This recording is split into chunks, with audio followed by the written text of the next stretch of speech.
안녕하세요. 김호준입니다. 청와대 내부는 더 심각합니다. 다음입니다. 주사파 전대협이 장악한 청와대, 과연 그 청와대의 면면과 실력 봤습니다. 매우 모욕감을 느끼고 아주 강력한 유감의 뜻을 표합니다. 그게 질입니까? 의원님, 그게 질입니까? 그럼 국민의 대표답지 않게 질의하니까 그렇죠.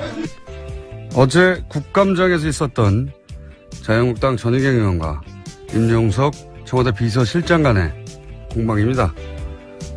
한마디로 청와대가 친북 좌파라는 거죠. 색깔론. 그런데 청와대가 운동권만으로 채워졌다는 것도 사실이 아닙니다만, 설사 운동권이 청와대에 대거 입성했다 한들 그게 왜 안 되는 거죠? 학창시절 군사정권을 상대로 저항한 경력이 왜 문제가 되는 겁니까? 언론을 강제로 통폐합하고 박정철 씨를 고문해서 죽이고 광주에서는 그인들이 자국민에게 기관총을 쏴대던 시절입니다. 당신은 그렇게 국민들이 죽어갈 때 어디서 무엇을 했냐고 따진다면 모르겠는데, 그 시절 그런 군사정권에 왜 대들었냐고 따지는 건 무슨 경우인가요? 학생운동 영역을 훈장처럼 휘두르는 것도 안 될 일이지만 그 경력이 무슨 엄청난 죄라도 되는 것처럼 문제 삼는 것은 납득할 수가 없습니다. 그럼 전희경 의원이 그 시절로 돌아가면 어떻게 했을 겁니까? 군사정권을 열렬히 옹호라도 했을 겁니까? 그럼 나라면 그랬다고 말을 하시던지요. 김어준 생각이었습니다.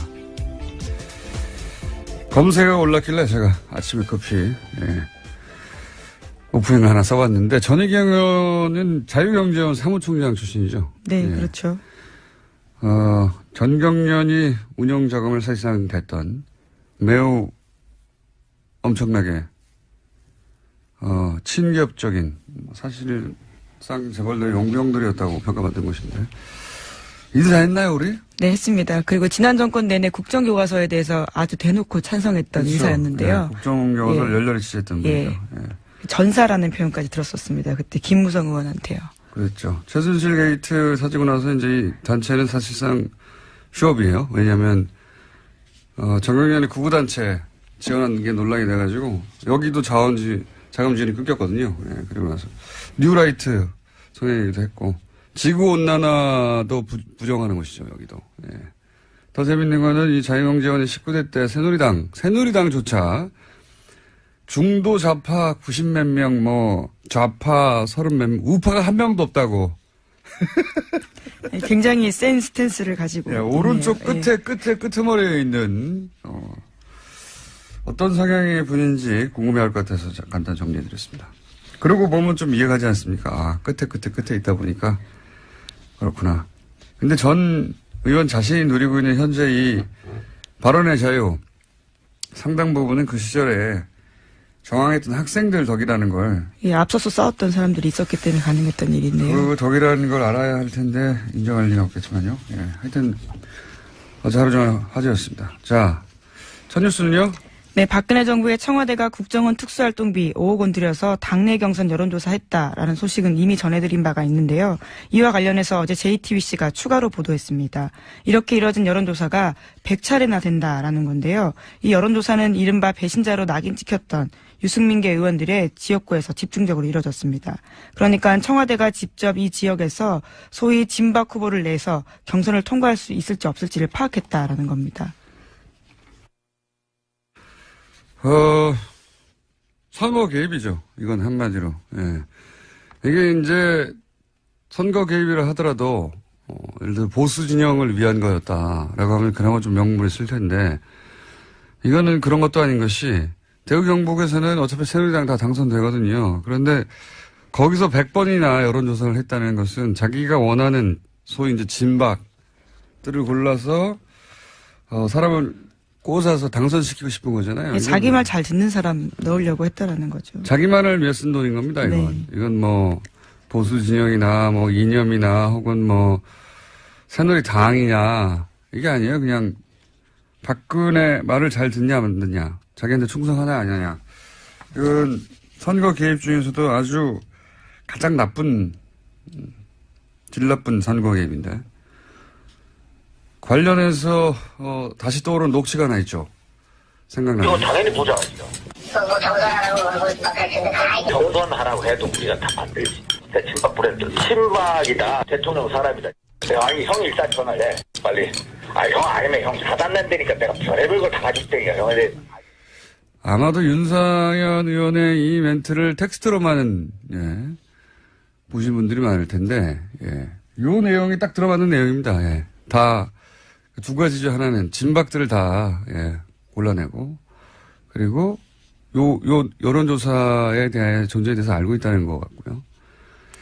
그 다음에 이제 그 지역구를 옮기려고 하는 것에 대해서 이제 저항하는 사람한테 청와대에서 벌컥벌컥 다 가지고 있다. 뒷조사에서 라는 뉘앙스의 윤상현 전 의원의 멘트. 또 연결해서 다시 떠오릅니다. 자, 알겠습니다. 이건 조사가 이루어질 것 같고요. 자, 다음 뉴스는요. 네, 국정원 댓글 수사를 방해한 혐의로 구속영장이 청구됐던 국정원 TF 소속의 직원들이 전원 구속됐습니다. 여기에는 장호준 전 부산지검장 등 현직 검사가 포함되어 있고요. 또 서천호 전 국정원 2차장 등 전직 국정원 간부들이 되어 있습니다. 강부영 영장전담 판사 같은 경우에는요, 범죄 혐의가 소명되고 증거인멸의 우려가 있기 때문에 영장을 발부한다라고 밝혔습니다.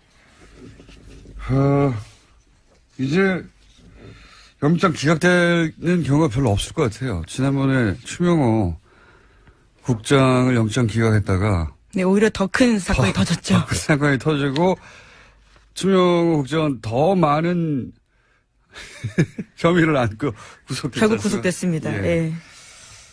앞으로는 빨리빨리 구속돼 영장이 나오지 않을까. 이번 댓글 사건 같은 경우에도 그때 그 영장 기각으로 인해서 밝혀진 사건이거든요.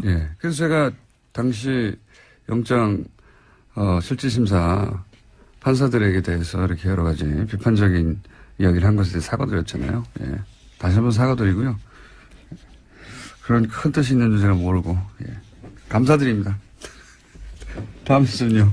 다만 이와 관련해서 같은 혐의로 구속영장이 청구됐던 변창훈 검사 같은 경우에는 어제 영장 실질심사를 1시간 앞두고 투신했습니다. 결국 숨졌는데요. 현장에서는 유서는 발견되지 않았다라고 합니다. 이거 참 일주일 사안간이에요. 일주일 전에 사망한 국정원 소속 정모 변호사. 그분도 그렇고 이분도 그렇고 사실 이렇게 총대를 맬 위치가 아니거든요, 스스로. 분명히 일선이 있는데 두 분 다 유서도 없이 더구나 이 변 검사는 부인과 함께 사무실을 찾았다는 거 아닙니까? 그러다가 갑자기 화장실을 찾아서 저도 사진을 봤는데 굉장히 좁은 창문이던데 그런 창문이라면 머리부터 들어가야 될 것 같던데요. 이게 이제 처음부터 자살할 의사가 있었으면 미리 유서를 쓰고 준비를 했겠죠. 그리고 부인과 함께 가지도 않았겠죠. 그리고 최소한 화장실의 좁은 창문보다는 더 생각해둔 장소가 따로 있었겠죠. 사실은 그 법무법인 자체를 갈 이유도 없어요. 자살할 생각이었다면. 왜냐하면 변호사를 만났다는 것은 자포자기를 했다는 게 아니라 법적으로 자기를 보호하려고 하는 거란 말이죠. 네, 실질심사 직전까지 상담하고 있던 중이었다고 합니다. 그래서 저는 그 변호사 사무실에서 어떤 대화가 오갔는지가 굉장히 중요하게 파악할 대상이라고 봅니다. 지금 이제 공석권 없음이죠. 한마디로 말해서. 네, 당사자가 숨졌기 때문에요. 그래서 더 이상 어떤 조사도 이루어지기 힘들긴 하나 저는 이 대화가 무엇이 이루어졌는지 확인하는 것이 굉장히 필요하다. 왜냐하면 그 대화가 동기가 됐다고 추정할 수밖에 없는 상황이란 말이죠. 더군다나 그 법무법인은 찾아보니까 정점식 변호사라고. 네, 정관 변호사입니다. 검찰 출신이에요. 올해 6월에 자천된 분이죠. 그래서 사직한 분인데 이분은 공안검사의 수장. 그렇게 표현하는 게 맞을 것 같아요.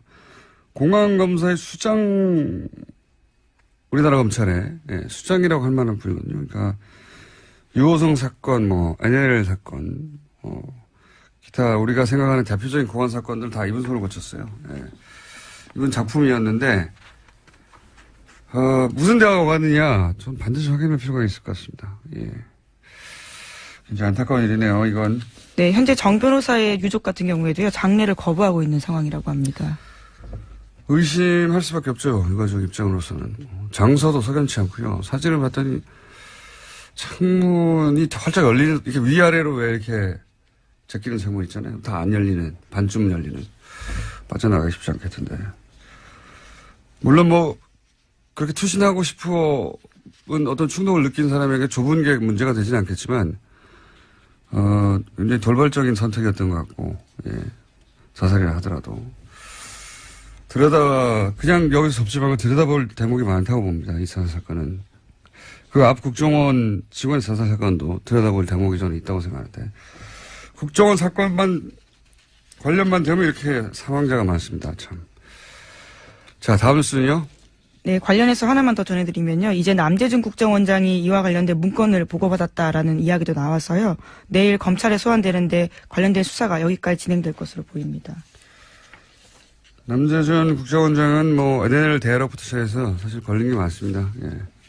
제가 보기에는 NLL 대화록도 이명박 그 시절에 청와대가 전해줬다라고 어제 보도가 나왔죠. 예. 국정원 개혁 발전이 발표했습니다. 이건 사실 이명박 청와대가 대선에 직접 개입한 거라서 제목이 클 거라고 봅니다. 예. 그리고 이 유출한 대화록을 토시 하나 틀지 않고 읽었던 김무성 의원도 이제 다시 수사대장이 될 일이고요.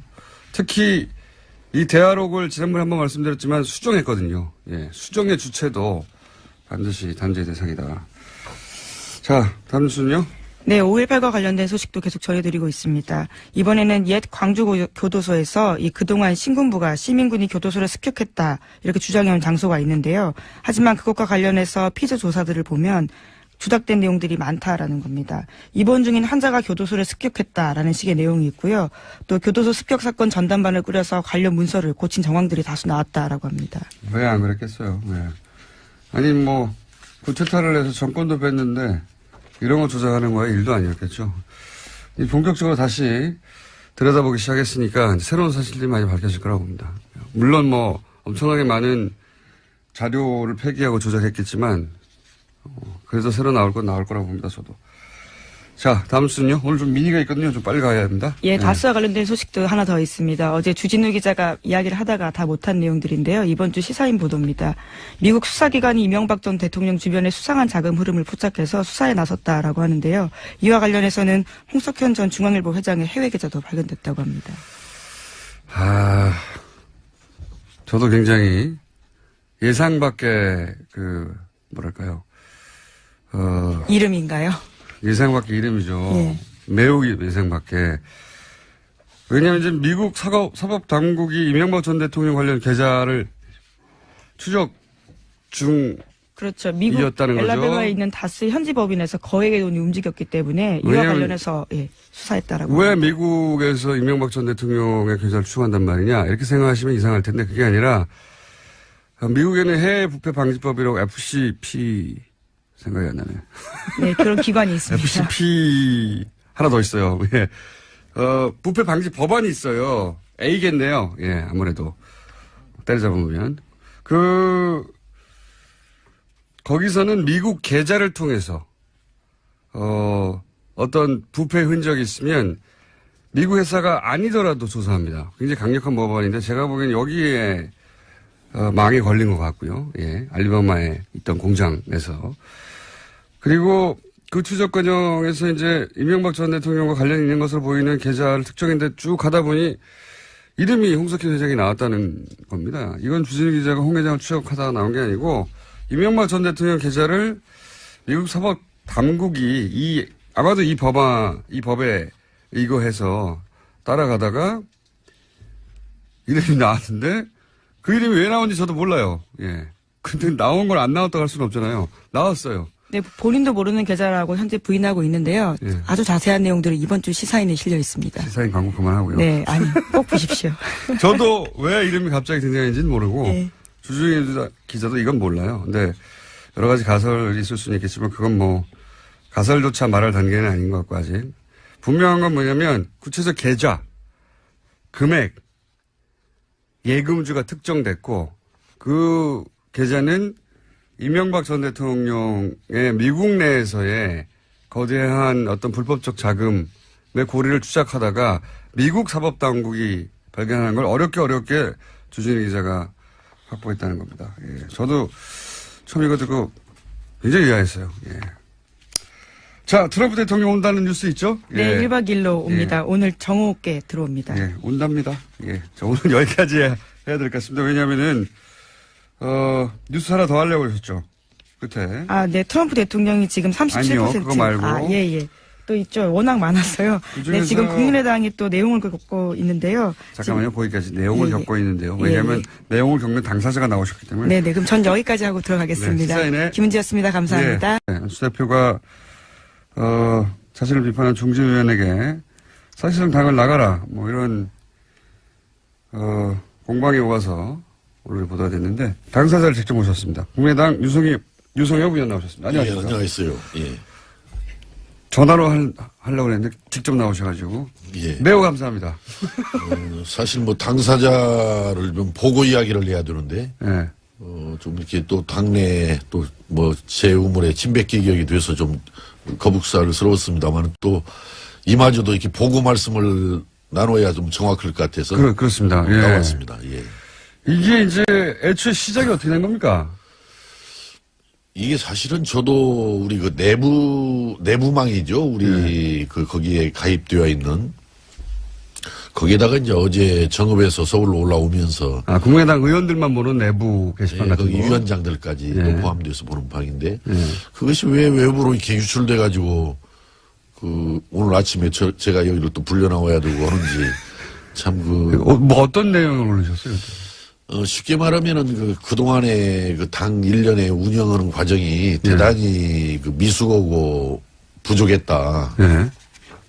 안철수 특히- 대표가 미수가 부족했다는 겁니다. 그렇습니다. 특종에서. 특히 예. 독일에 가서 한 발언 같은 경우는 아주 잘못된 발언 아니냐. 이제 이런 것을 지적해서 안철수 대표가 좀 보다 더 좀 제대로 좀 상황을 인식하고 예. 해서 좀 분발했으면 쓰겠다 해서 물론 뭐 중대한 결단을 내렸으면 좋겠다라고 했지만은 뭐 중대한 결단이라는 것이 쓰겠다. 통상적으로 받아들이는 뭐 그런 의미로 한정돼서 했던 것은 아닌데 거기에 좀 발끈하셨던 것 같습니다. 이제 보니까. 다시 한번 말씀해 주십시오. 어떻게 했으면 쓰겠다고요? 저는 중대한 결단에 정확한 표현을 넣으면은, 예. 지금이라도 우리 당의 미래를 위해 중대한 결단이 필요합니다. 이렇게 마무리를 했는데요. 중대한 결단이 필요하다가 아니라 중대한 결단을 했으면 쓰겠다라고 하셔가지고 제가. 예, 그 말이 그 중대한 말인 거죠? 예, 예. 중대한 결단이 필요하다. 예. 여기서 중대한 결단이라는 건 사퇴라는 얘기 아닙니까? 저는 뭐 그 사퇴까지 염두에 두고 그런 말한 건 아니고, 그건 진도가 좀 너무 많이 나간 그러면 이야기고. 그거 왜 중대한 결단은 뭡니까? 왜 그러냐면 지금까지 그 당에 이를테면은, 예. 이제 독일에서의 그 복수 발언, 아, 적폐 청산이 복수라는 복수다. 이런 표현, 예. 이제 이런 표현이 이제 최종적으로 이제 조금의 문제였지만은 그 전에 뭐 지역위원장을 당헌이나 당규에 근거도 없이 일괄 사퇴하라든지 예. 또 뭐 되지도 않을 바른정당과 통합 가지고 당의 분란을 일으켰잖아요. 예. 지금 분열될 것이 뻔히 예상되는 가운데 실제 어제 그제 분열이 되지 않았습니까? 9명이 네. 나갔는데 또 뭐 최근에 와서는 각 시도당의 사무처장을 중앙당에서 다 내려보내겠다. 예. 또 뭐 이게 또 원칙도 없어요. 어디는 뭐 당무사무처장, 어디는 뭐 정무사무처장으로 전북은 그렇게 하겠다라고 하는데 어디는 뭐 그냥 그대로 사무처장만 또 교체하는 이런 결과고. 그래서 이런저런 걸 보면은 좀 당이 너무 소통 없이 일방적으로 이게 운영되고 있는 것이 아니냐. 운영 방식이 문제가 많다. 거기에 대해서 좀 제대로 인식을 하고 좀 바로잡고 나가라 이런 의미죠. 바로잡고 큰 나가라. 결단은 그런 의미입니까? 그렇습니다. 그동안에 그 문제에 대해서 아마 본인은 이것이 뭘 잘못했는지를 잘 모르는 것 같아서 그걸 제대로 좀 인식을 하고 분명하게 바로잡자. 이 의미가 이제 중대한 결단을 하라는 제 뜻이었습니다. 당초의 뜻이. 그 중대한 결단 단어가 이제 당대표직을 내려놓으라고 이해가 된 것 같은데 예.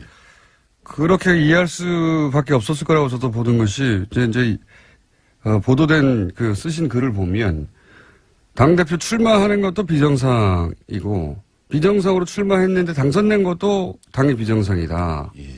이렇게 얘기했으니까 비정상적인 자격으로 출마해서 비정상적으로 당선됐으니 지금 중대한 결단을 해서 당대표를 내려놓으시고 이렇게 이해됐겠지 않습니까? 제가 이제 그 말씀은 예. 그때 이제 전당대회 직후 안철수 대표께서 제 방에 와서 예. 제가 그 이야기를 했죠. 본인한테.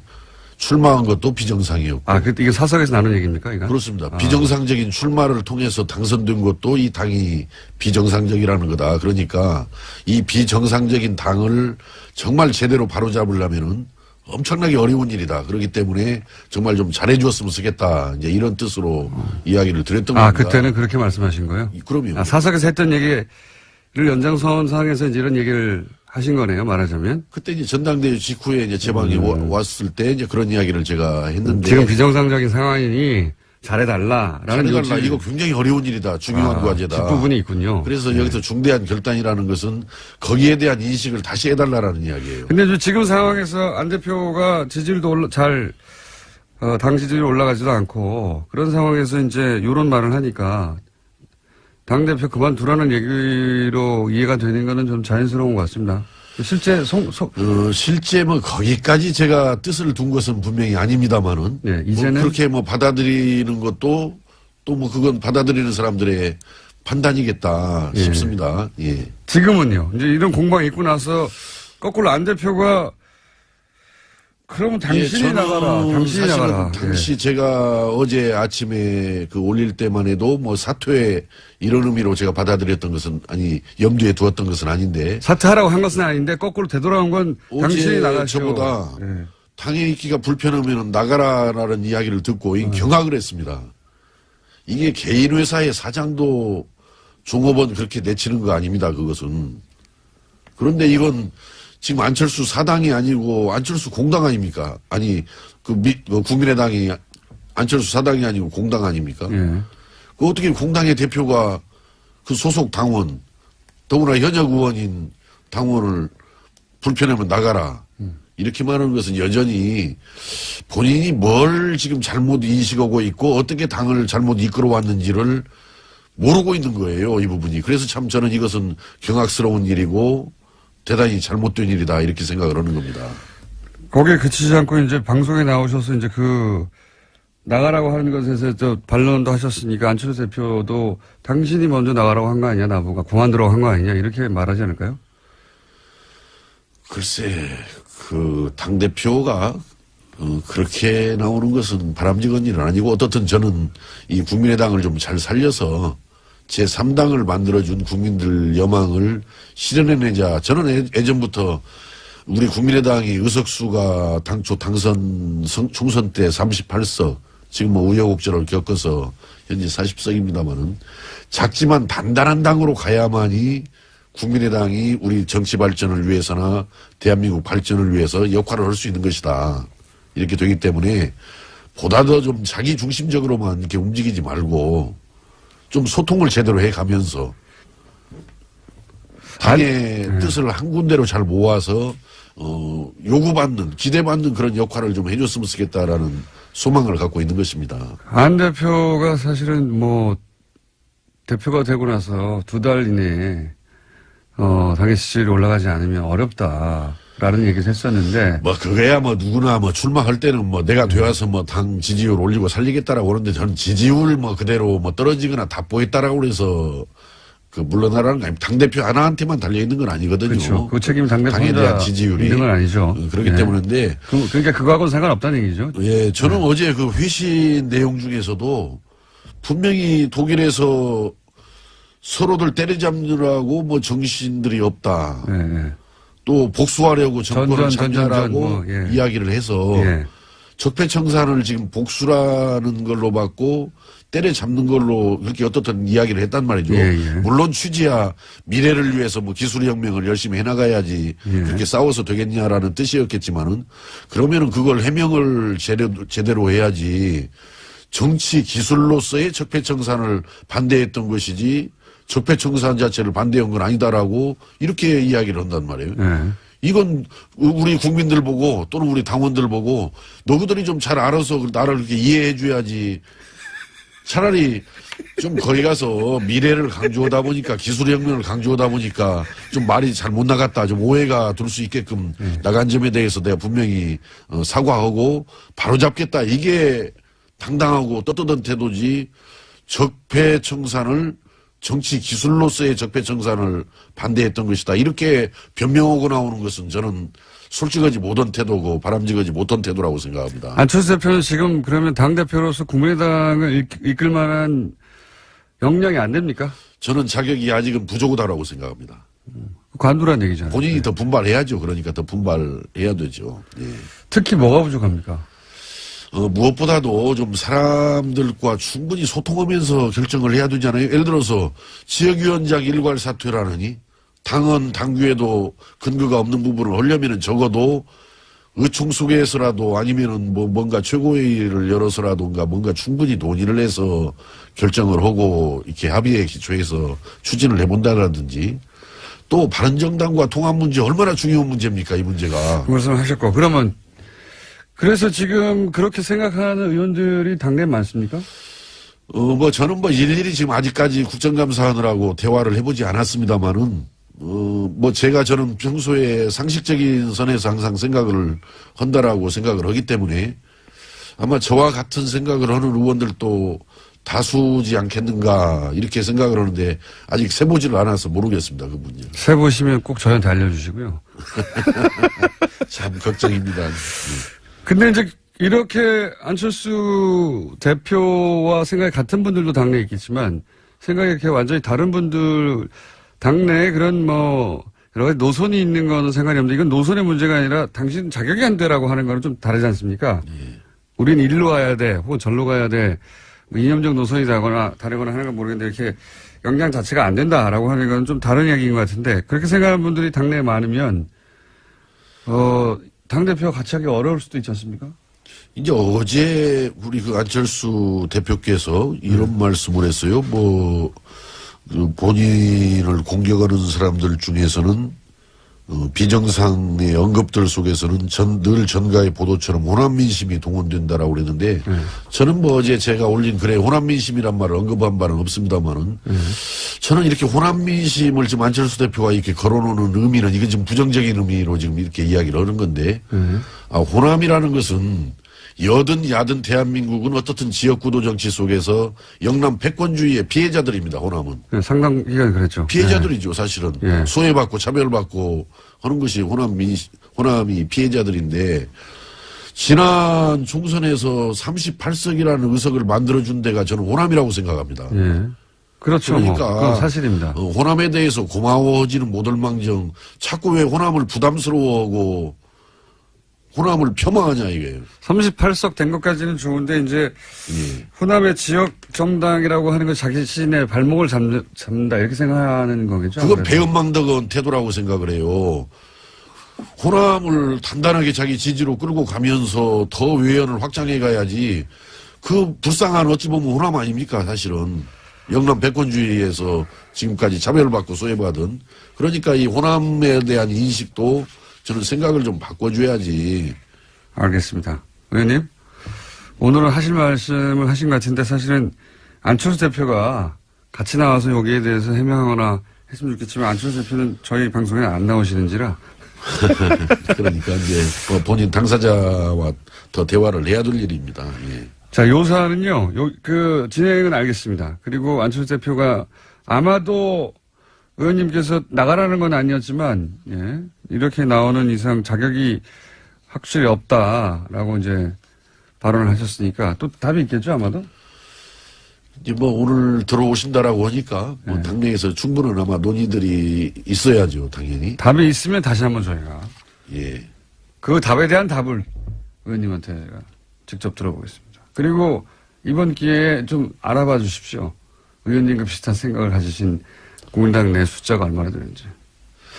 이제 논의들 해가다 보면 예. 정확하게 파악이 되겠지만은 사실은 TBS에서 정치 이야기 하지 말자라고 제가 지난번에 이야기했는데 나와서 본의원님이 정치 이야기 하게 됐습니다. 급할 때는 다 저희를 찾습니다. 예. 자, 오늘 여기까지 하고 꼭 조만간 다시 한번 예. 요 사안이 그냥 끝날 것 같지는 않거든요. 그렇죠? 예. 잘 마무리돼서 우리 국민의당이 제대로 살아나기 여기서 잘 마무리는 있습니다. 안철수 대표의 퇴진입니까? 꼭 뭐 저는 퇴진을 뭐 거듭해서 말씀드리지만 퇴진을 말하는 것은 아니고 정말 제대로 인식을 하고 제대로 인식을 못하면 퇴진해야 되는 제대로 거죠. 역할을 해야 된다. 그러니까 예, 제대로 그런 인식을 못하면 그런 퇴진해야 되는 거죠. 뭐 너무 자꾸 진도를 많이 나가지 말자고요. 진도를 많이 나가지 말고. 여기까지 하겠습니다. 예. 지금까지 국민의당 유승엽 의원이었습니다. 감사합니다. 예, 감사합니다. 오랜만에 스튜디오에 나오셨습니다. 그런데 이제 신분이 완전히 바뀐 채. 예. 지난 대선 기간 동안 뉴스공장의 오자 토크의 멤버로 고정 출연하셨다가 이제는 정의당의 무려 대표가 되어 돌아오신 이정미 대표님 모셨습니다. 안녕하십니까? 네, 안녕하세요. 이정미입니다. 예. 그때는 저 구석에 앉아서 발언 기회도 5분의 1 혹은 6분의 1밖에 안 됐는데 단독으로 나왔습니다, 오늘. 단독으로 당대표로 나오셨습니다. 정의당이하고 그 노회찬 원내 대표가 전 뉴스공장에서 빵빵 터트리는 최고 인기 코너를 유지하고 있는데 혹시 정의당 내에서는 노회찬 대표가 여기 나가는 거 싫어한다거나 뭐 아니면 열렬히 환영한다거나 뭐 이런 거 반응이 아니, 있습니까? 당원들 안에서는 왜 일주일에 한 번만 나가냐. 매일 나가라. 그러고 있죠. 그렇군요. 예. 하지만 또 노회찬 원내대표를 뛰어넘고 싶은 그런 노회찬이 나의 라이벌이야 이렇게 생각하면서 탐탁치 않아 하는 분들은 없어요? 아니면 김어준 저거 이러면서 뭐 지금 노 대표님은 좋은 선수가 좋은 그라운드를 만났다 이런 느낌이고요. 그래서 평상시에 말을 아끼세요. 수요일 날 가서 다 털어놓으시려고. 왜 이렇게 말수가 적어지셨나 그랬더니 수요일 날 가서 다 터시려고. 아 싸우시는구나. 예. 네. 혹시 그런 얘기가 미리 나가면 재미가 없으니까 네. 또 예. 아 근데 참 대단한 그 순발력이에요 이분이. 네. 예. 물론 평상시에 쭉 생각하시다가 갑자기 딱 나오니까 그런 표현들이 생각나는 거겠지만 전혀 미리 준비할 수 없는 질문에도 빵빵 네. 터뜨리는 경우가 많거든요. 요 근래 노 대표님의 그런 순발력에 대해서 연구하시는 분들이 생기신 것 같더라고요. 연마하고 있는 것 같아요. 어떻게 연마하는지 모르겠지만. 자, 현안이 많은데, 어렵게 보셨으니까. 당대표들은 모시기 참 어렵거든요. 예, 이전에 이정미 의원은 모시기가 너무 쉬운데 저희가 귀찮아서 안 불렀고요. 그때 너무 쉽게 나왔나 봐요. 예. 당대표들은 모시기가 어렵기 때문에 오신 김에. 다른 얘기 전에, 방금 전에 이제 유승엽 의원이 국민의당 내부 사정 좀 얘기하고 가셨는데, 네. 그 중에서 이제 요 질문을 꼭 드려야 될 것 같아요. 자유한국당에서는 지금 뭐 소위 적폐청산 드라이버에 대해서 본인들이 그 대상이 되다 보니까 아마 더욱 그럴 수밖에 없겠지만 정치보복 프레임으로 맞서고 있지 않습니까? 네. 그 당이 그러는 건 이해합니다. 예. 정치는 뭐 항상 프레임 전쟁이기도 하고. 근데 안철수 대표가 적폐청산 관련해서 복수라는 단어를 사용했잖아요. 네. 그게 이제 크게 보도가 됐는데 요건 좀 납득이 가지 않는 부분이 있는데 이거 어떻게 생각하십니까? 제가 요 근래 안철수 대표님을 이렇게 보고 있으면 머릿속에 온통 딱 한 단어밖에 없으신 것 같아요. 존재감. 그러니까 어떤 방식으로든지 간에 이 다자 구도 안에서 국민의당의 독자적인 존재감을 어떻게 만들어 가야 될 것인가. 그 과정에서 나온 이야기가 또 정치보복 프레임이 아닌가 이런 생각이 들거든요. 본인의 존재감을 위해서라면 오히려 적폐청산이 사실은 아니 그거는 시대적 이미 요청이고. 집권 정당이 굉장히 강력하게 밀고 가고 있기 때문에 자기 브랜드를 가져갈 수 없어서. 네 그렇다고 봐야죠. 근데 정치 보복도 자유한국당이 가져가고 있는 프레임인데 둘 중에 하나를 붙는다면 이쪽에 붙는 게 낫지 않습니까? 자유한국당과 뭐 경쟁 상대라고 보시는 게 아닐까요? 오히려 민주당하고의 어떤 그 프레임 경쟁을 하기보다는 이 다자구도 안에서 야당으로서의 자기 존재감을 갖는 것이 훨씬 더 지금은 중요하고 시급한 일이기 때문에 그런 뭐 강력한 단어 같은 것들을 써서 이렇게 존재감을 확보하려고 하는 자유한국당보다도 오히려 더 합리적이고 자유한국당의 자유한국당이 이런 프레임에 동의하는 국민들 있을 테니까 그 국민들 끌어들이기 위해서다. 아니 그 자유한국당을 지지하는 국민들을 끌어들인다라기보다는 지금 야당 내에서도 지금 다당 구조로 되어 있잖아요. 그 중에서도 가장 강력한 현재 집권 정당과 맞설 수 있는 정당으로서의 자기 존재감 확보 이런 차원으로 봐야 되겠죠. 존재감, 단어. 세 글자가 존재감이 머릿속에 꽉 차 있다. 제가 보기에는 머릿속에 꽉 차 있는 건 문재인이에요. 저는 그렇게 생각이 드는데, 그렇게 생각하지 않으면 납득하기 어려운 점이 많은데. 여하간, 안철수 대표가 그러면 같은 당 대표 대표 아니겠습니까, 이제? 대등한? 네. 예. 그럼 정치 경력이 의원님 더 짧다고 할 수도 없고요. 네. 정치 일선에 계신 지는 더 오래됐고. 그러면 같은 대표로서 보기에 당을 운영하는 실력은 어떻게 보십니까? 글쎄요, 지금 이제 정의당을 뺀 나머지 야당들이 이렇게 뭐라고 해야 되나, 자기 진로를 잃고 지금 방황하고 있는 그런 상황이라고 봐야 되겠죠. 그러니까 바른정당도 어저께 결과적으로는 이제 두 개의 세력으로 나뉘어지게 된 것이고, 국민의당 입장에서도 지금 바른정당 일부 남아있는 분들이 국민의당과 어떻게 연합할 것인가 이런 고민을 하고 있지만, 또 국민의당 내부에서는 또 일부가 어떻게 하면 민주당과 다시 그렇죠. 합칠 수 있을 것인가 이런 고민을 하고 있단 말이죠. 그러니까 지금 각 당이 자기 당의 정체성과 진로 이런 것들에 대해서 이렇게 길과 방향을 잃었다고 지금 보여져요. 그런 조건에서 국민의당을 하나로 통합시켜서 끌고 나갈 수 있는 리더십, 이것이 지금 안철수 대표에게는 거의 남아있지 않은 그런 상태가 됐다, 이렇게 봐야 되겠죠. 그런 리더십이 원래 있었는데 없어졌는지 아닌지, 처음부터 그것에 대해서는 제가 평가를 할 일은 아닌 것 처음부터 같고. 없었는지는 모르겠지만 지금은 그렇게 그 리더십이 먹히지 않고 있는 상황인 것 같다. 네. 그렇게 평가하시고, 지금 방금 말씀하신 바른정당이 그중에 9명, 절반이에요. 네. 수명 중에 9명이니까 사실상 전반이고, 이게 끝인가, 추가 탈당을 없겠는가, 이런 전망들도 있는데, 추가 탈당도 있을 수 있다고 봅니다, 저는. 네, 그럴 것 그렇게 같아요. 보시죠. 예. 보통 이런 식의 대규모 탈당했을 때 한 번에 안 하고 나눠서 하는 경우가 많지 않습니까? 네. 더 큰 타격을 주려고. 참, 바른정당 입장에서 어려운 상황이 됐는데, 바른정당의 미래는 어떻게 보세요? 이렇게 되면 정의당이야. 역사가 길지 않습니까? 이렇게 어렵게 고군분투한 역사가. 얼마 전에 하태경 의원이 저한테 비교섭 단체로 생존하는 법에 대해서 한번 와서 배우고 싶다고 얘기를 하시던데요. 그러니까 그 노하우야 오래 쌓여 있는데 가난하게도 살아남고, 근데 바른정당에 계신 분들은 사실 배부른 정당에 있다가 어렵게 생활하기 시작하고. 견디기가 쉽지 않으실 겁니다. 비교섭 단체로 저렇게 견디시기가. 그렇죠. 예. 그래서 결과적으로 이제 9분은 원대 복귀한 거고, 빈손으로. 그리고 나머지 이제 11분들 안에서 한 달만 지내보면 이게 얼마나 축구 배고픈 상황인지 바로 이제 느끼시게 될 거기 때문에. 예, 교섭단체도 아니기 때문에. 네. 국회 일정에 들어가서 같이 합의할 수도 없고. 아니, 그리고 그쪽에서 여야장 협의체를 만들 때 정의당이 비교섭 단체여가지고 거기 껴주면 안 된다고 그렇게 하셨던 분들인데 결과적으로 이제 그런 상태가 되셨고. 그래서 이 비교섭 단체로 불합리함에 대해서 정의당과 함께 이것을 개선하기 위해서 노력하시면 좋겠고, 아마 또 그것을 견디기가 굉장히 어려우실 거기 때문에 제가 볼 때는 지금 남은 분들 중에 또 일부가 또 들어갈 것이다. 예, 그런 상황이 되지 않겠는가. 비교섭 단체, 이제 국회 출입하는 기자들이나 혹은 국회의원들이나 정당 관계자들은 잘 알겠지만, 비교섭 단체가 된다는 것은 어떤 의미입니까? 유령 취급받는 거죠. 어저께도 뉴스에 바로 그렇게 나오지 않습니까? 이제 국회는 3당 체제가 되었습니다. 아니, 정당이 엄연히 다 존재하는데. 국회의원들도 존재하고. 네. 그런데 왜 3당 체제가 나머지 정당은 그러면 없는 취급을 하는.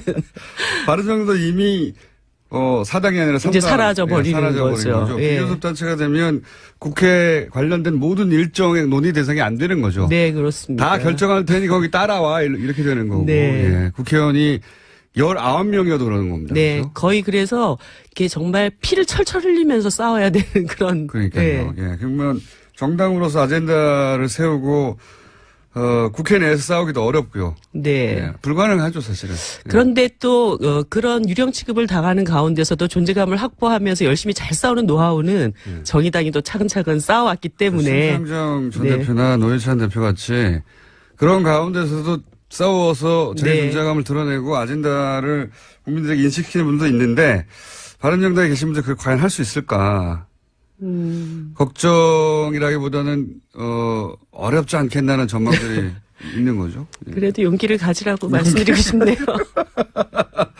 가서 유승민 대표 어깨 좀 토닥거려 주시고, 왜냐하면 곧 당선될 가능성이 높지 않습니까? 전당대회 있고. 네. 일주일 후면 아마. 함께 이 교섭단체 문턱을 낮추는 그런 연합 정치를 해야 되지 않을까요?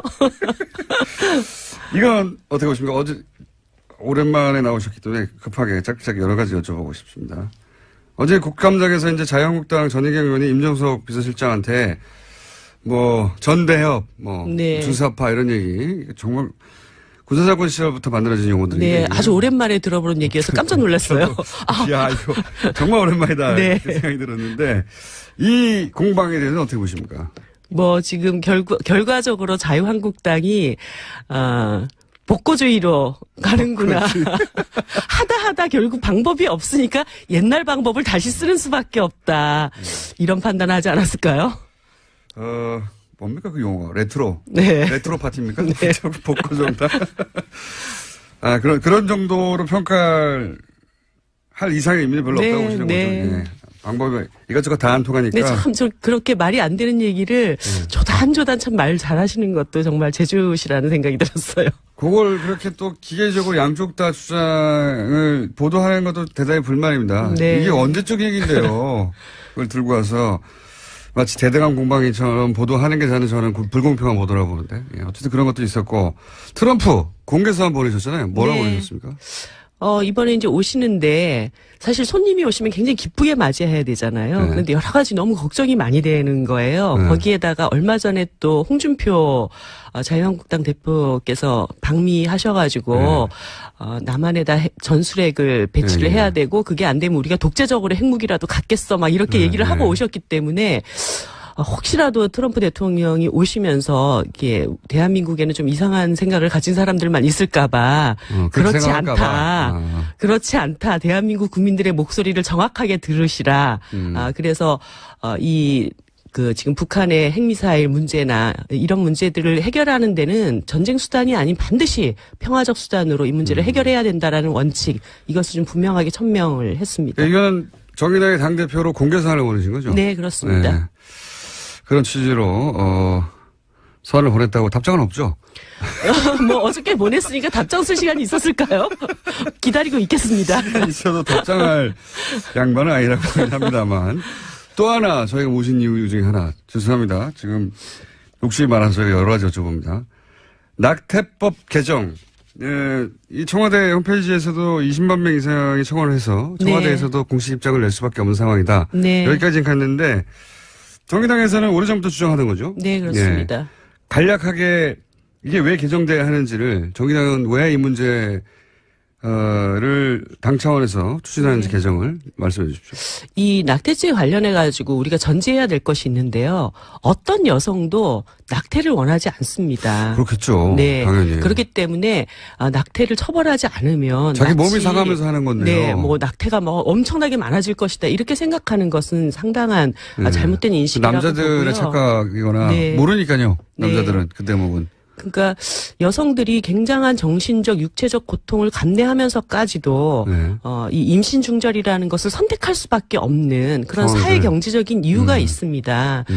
그런데 실제 이 낙태에 대한 형벌, 형법상의 처벌 조항이 있다 하더라도 이미 90% 이상의 여성들이 불법적인 시술을 통해서 낙태를 또 진행을 하고 있거든요. 당국도 눈 감아주고 있고 사실상. 네. 네. 그런 과정에서 또 불법 시술 과정에 상당한 건강권이 이렇게 해칠 수 있는 이런 상황들도 있고 이렇기 때문에 지금 이미 이제 낙태의 죄라는 것이 사문화되어 있고 또 여성에게 자기 몸에 대한 자기 결정권이나 건강권, 행복권 이런 것들을 추구해 나갈 수 있는 그런 인권 국가로 또 나아가자라고 하는 측면에서 이 형법상의 낙태죄라고 하는 것은 이제는 좀 폐지할 때가 되지 않았는가.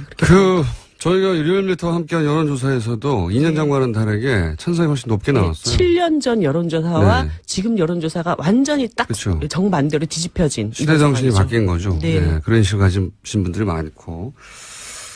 자, 벌써 시간이 10초밖에 안 남았네요. 이럴 수가. 저희가 한 달에 한 번씩은 그러면 네. 따로 모시겠습니다. 어떻습니까? 좋죠. 네. 알겠습니다. 그 대신 노 대표님은 매일매일 부르시는 걸로. 이정미 정의당 대표였습니다. 감사합니다. 네, 감사합니다. 하태경 최고위원 나오셨습니다. 안녕하십니까? 네, 안녕하세요. 하태경입니다. 네, 요즘 핫해요. 당 자체가. 그래서 제가 오늘 폭탄선 하나 하려고요. 어떤 폭탄선이요? 오늘 마지막 고별 방송을 해야 되겠습니다. 유성엽 의원이 오늘 국민당에 나오셨는데, 예, 국감장에서 왜 TBS에서 정치 얘기하냐고, 안 된다고. 일주일 정도 지났나요? 이 정도 됐네. 2주 정도 지나가서 본인이 나와서 정치 얘기 하셨어요. 예. 근데 아무튼 제가 뭐 교섭단체 지금 깨진 것에 대한 제가 책임이 있고. 본인이 무슨 책임이 있습니까? 어쨌든 뭐 지도부 일원으로서 예. 아무튼 무거운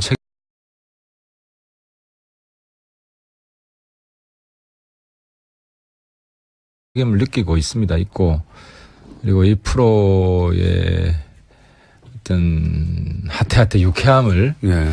계속 유지하는 것이 마음이 큰 청자분 요즘 좀 많이 사랑해 주시는데. 예.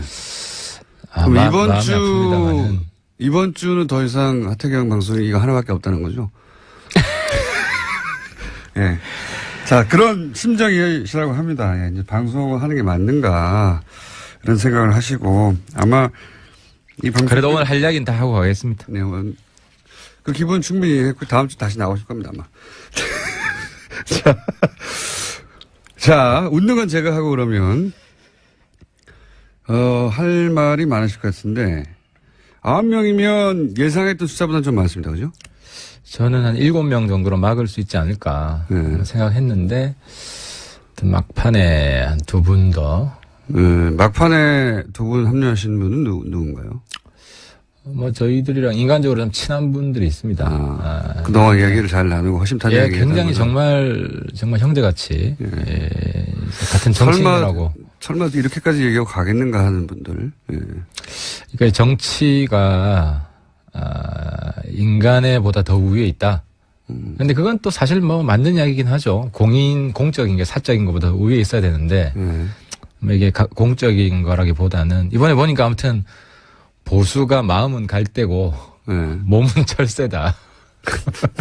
마음은 갈대고 몸은 철새다. 예. 자, 여러 가지 할 얘기가 있으실 것 같긴 한데 그중에서 일단 이 탈당을 사실상 이끈 분이 김무성 전 대표 아닙니까? 그러게요. 이번에 김무성 대표 별명이 좀 바뀌었더라고요. 원래 무대였잖아요. 무성대장. 예. 그래서 무대에서 무쫄로. 무쫄로. 예. 그 별명은 이전부터 있었잖아요. 최근에 제가 확인했습니다. 김무성 전 대표는 다른 사람 몰라도 뭐 여러 가지 명분을 내세웠습니다. 뭐 문재인 정부가 너무 잘못하기 때문에 막아야 되고 등등등등. 근데 김무성 대표는 보도되기로는, 그리고 저도 그냥 그 정도로 알고 있는데 보도된 대로 유승민 의원이 새누리당을 탈당을 마지막까지 하지 않고 본인은 여기 남아서 역을 바꿔보겠다라고 하던 분을 사실은 최종적으로 끌고 나온 분 아닙니까? 실제로 당시에 이제 친박들을 향해 역사의 간신들이라고 정말 직설적으로 비난을 했죠. 예. 그리고 근데 이제 최근엔 또 뭐 서로 바퀴벌레라고 막 욕하고 있고. 근데 이제 본인이 이 간신배들한테 굴욕을 한 거죠. 대굴욕을 하신 거고. 근데 아무튼 본인은 굉장히 현실적인 합리주의자라고 생각하고 있기 때문에 과거 한신의 고사 있잖아요. 가랭이 밑으로 기어 들어갈 상황이 되면 기어 들어갈 수 있다. 이런 판단을 하신 것 같아요. 그래서 아마 김무성 대표는 들어가더라도 뭐 친박 청산 이런 게 아니라 친박들하고 대타협하는 거죠. 사실 이제 거의 묵계를 이미 하고 왜냐하면 뭐 들어가서도 친박 청산 내가 앞장서겠다 하면 그 안에 있는 친박들이 김무성 들어오지만 할 거 아니에요. 근데 지금 뭐 친박들 그 대표 되시는 분은 아무 말도 안 하잖아요. 김무성 대표 들어오는 것에 대해서 그 밑에 이제 조금 이제 쫄병급 되는 분이 뭐 이제 뭐라고 사과해야 된다. 이런 제스처에 불과하다는 거죠. 그렇죠. 그러니까 그건 그건데 제 말은 사실상 끌고 나온 당사자고 그리고 안 나온다고 하는 유승민 의원조차 마지막까지 끌고 나온 당사자로서 그렇게 해서 이제 보수를 새로 만들어 보자고 막 얘기하다가 이제 거꾸로 제일 먼저 또 끌고 들어간단 말이죠. 유승민 자신이 끌고 나온 유승민 의원은 이제 나온 이상 우리가 세계를 가보자 어렵더라도 계속 주장하고 있는데 김무성 의원 본인은 적어도 그러면 뭐 여러 가지 명분상 좋아 너희들은 가라. 하지만 나는 최소한 유승민을 설득할 때까지는 남아야 되겠다. 이 정도 모습 보여줘야 되는 거 아닙니까? 제가 그 자리에서 김무성 대표 계속 비난하기보다는 저는 그렇게 구질구질하게 정치 안 하겠다. 구질구질 하다는 거죠? 야, 제목 나오는 김무성 구질구질. 안 웃는다면서 웃고 계십니까? 슬프시다면서? 예. 아니, 그 배신감도 있는 거죠. 그런 종류의. 아니, 어려운 일 같이 하자고 하다가 혼자 가버리면 어떡하나. 근데 김무성 대표 정치 스타일이 보면 이 48시간 뭐 그 유명한 법칙도 있고 네. 상황 합리론자입니다. 상황이 변하면 언제든지 말을 갈아탈 수 있는. 네. 그건 뭐 입증됐어요, 사실. 그렇죠. 이번에. 아주 놀랍게 네. 변신하는 모습을 왔기 때문에. 근데 이제 문제는 그 변하는 주기가 속도가 네. 너무 빨라진다는 거죠. 그래서 김무성 대표는 사실 본인이 이제 정계 은퇴한다고 그 대선 당시에. 그랬죠. 예, 국회의원 출마도 안 한다고 그랬어요. 여기서 끝이라고. 예. 근데 아마 그 부분도 다 지금 이제 뒤집지 않을까. 그래서 김무성 대표는 이제 홍준표 대표 이후에 한국당에 이제 당권 공백이 생긴다. 자기가 차지하겠다. 뭐 이런 야심을 가지고 들어갔습니다. 그런 야심이 있다는 것은 어떤 식으로 확인하셨어요? 아니면 들어갈 리가 없죠. 자기가 뭐 거기 가서 뒤에 뭐 쫄병하려고 들어가는 건 아니고, 대표를 또 하고 싶은 거죠. 아니면 본인이 그렇게 안 들어갈 겁니다. 근데. 직접 대표도 뭐 최소한 뒤에서 이렇게 힘을 가지고 조종하는 배우가 될 수 있던. 그러니까 마지막 한번 흔들어 보고 싶다. 나름 그런 욕망을 가지고 있는 겁니다. 근데 이제 문제는, 본인의 시대가 끝났다 하는 것을 국민들은 다 아는데 본인은 모르는 것 같습니다. 물론 뭐 본인이 다시 그 국민들의 마음을 바꿔낼 수 있을지 정치는 가능성의 영역이기 때문에 봐야 되겠지만 갈수록 추해지는 것 같습니다. 추해진다. 무쫄 구질구질 추해진다. 제목 많이 나왔고요. 이거는 어떻습니까? 사실 지난번 탈당 13명 예. 탈당 때는 진보 보수 가릴 거 없이 비난 여론이 굉장히 높았어요. 예. 그리고 언론들도 그렇게 바라봤습니다. 보수, 진보, 언론 양쪽 모두 다 뜬금없이 갑자기 이게 무슨 짓이냐. 명분도 안 되고. 근데 이번에는 이제 그때보다 명분이 더 나아진 건 하나도 없어요. 사실은. 박근혜 전 대통령 출당 가지고 이제 이것이 뭐 대단한 일인 것처럼 해서, 가긴 했는데, 근데 그 전에 소위 탈당파들이 요구했던 것에서는 턱없이 부정하잖아요. 예. 박근혜 전 대통령 출당 하나 가지고 될 리가 없다라고 말하던 분들인데, 그렇게 가면 사실은 언론이 딱 짚어서 이거 명분이 안 되고, 지난번 말과 다르지 않냐라고 지적해줘야 되는데, 보수 언론은 지금은, 명분이 되는 것처럼 만들어주고 있거든요. 그것도 사실, 그래서 맞습니다. 과거에도 대통령 탈당 사례가 여럿 있었죠. 예, 뭐 많습니다. OS나 DJ 같은 경우도 탈당을 했고. 정권 말 되면 이제 나가라 하니까. 그렇죠. 이걸 이번에는 완전 뒷북이잖아요. 예. 이미 했어야 되는 탈당인데 이제서야 했고. 작년에 했어야 되는 거죠. 그렇죠. 한다면. 예, 이미 근데 이제 문제는 뭐 그걸 뭐 탈당 시켰다고 해서 비난할 건 아니지만 그것이 뭐 의미가 없는 것인데도 의미 부여를 하는 데 있어서 뭐 보수 언론이 그나마 도와주고 있는 부분이 있고, 그리고 이번에 탈당하시는 분들도, 적어도 서최는 출당을 시켜야 된다. 그렇게 주장하던 분들이죠. 했었죠. 거기서 이제 본인들도 많이 후퇴를 한 거죠. 그래서 모양이 많이 좀 깎이는 지금, 그런 방식의, 이제 탈당입니다. 그런데 뭐 실제로 국민들은 많이 알고 있죠. 그래서 요즘은 민심은 댓글을 보면 안다. 댓글을 뭐 보면은 뭐 칭찬하는 댓글이 없죠. 칭찬할 거리도 없고 명분도 안 되는 것이고요. 전직 대통령들 뭐 김영삼, 김대중 노무현 전 대통령도 정권 말 되면 정권의 인기가 떨어지니까 당이 부담이 돼서 탈당하라고 요구하고 실제로 다들 탈당했죠. 현직일 때 살아있는 현직 대통령 뭐 말기를 하더라도 현직 대통령일 때 탈당해도 아무 일도 안 일어나잖아요. 아무 일도 안 일어나는데 지금은 뭐 탄핵되고 수감된 전직 대통령이 탈당하는 게 뭐고 대단한 거라고 이렇게. 근데 이제 중요한 거는 서청원 최경환 출당을 포기했다는 거죠. 사실상 포기했어요. 실제로 서청원 대표가 뭐 녹취록 깐다 그러니까 확 쫄아가지고 이제 홍준표 대표가 그럼 출당 문제는 정우택 대표가 알아서 하세요. 그건 원내 의총을 해야 되니까. 한번 뺀 거죠. 예, 근데 정우택 대표가 뭐라 그랬냐면 바른정당 사람들 받기 위해서 우리 당 사람들 내쫓는 건 못한다. 끝난 거예요. 이미 공식 선언했어요. 그러니까 홍준표 대표가 정우택 대표한테 하세요라고 말하기 전에 이미 이야기를 했는데 다시 정우택 대표한테 맡긴 걸 보면 이미 끝난 거고, 그러니까 이제 서청원 대표 역공을 홍준표 출당시키겠다. 뭐 이렇게 역공을 자신을 좀 얻은 거죠. 그렇죠. 그러니까 그러니까 탈당해가지고 바른정당 9명이 들어간 것과는 별개로 홍준표 대표 체제가 안정적으로 갈 수 있느냐의 문제도 또 남아있는데. 남아있습니다. 그건 제가 볼 때는 안철수 대표가 지금 해야 될 일이 이용주 의원이 그랬잖아요. 자료를, 홍준표 대표에 대한 객관적 자료를 우리 당이 가지고 있다. 저는 본인은 안 가지고 있고 당에 누군가가 가지고 있다. 이렇게 이해를 그걸 했는데. 뭐 봤다는 식으로 이제 뭐. 그죠. 그럼 당 대표잖아요. 당 안에 있다는 거 아닙니까? 그럼 당 대표가, 그러니까 이번에 안철수 대표가 국민의당 대표가 맞는지 아닌지 확인할 수 있는 거예요. 그걸 공개하느냐. 당에 있는 거니까 당에 있으면 안철수 대표가 공개하시라. 그러면은 지금 소위 말하는 정치권의 적폐, 현실 살아있는 적폐, 홍준표 대표 날릴 수 있죠.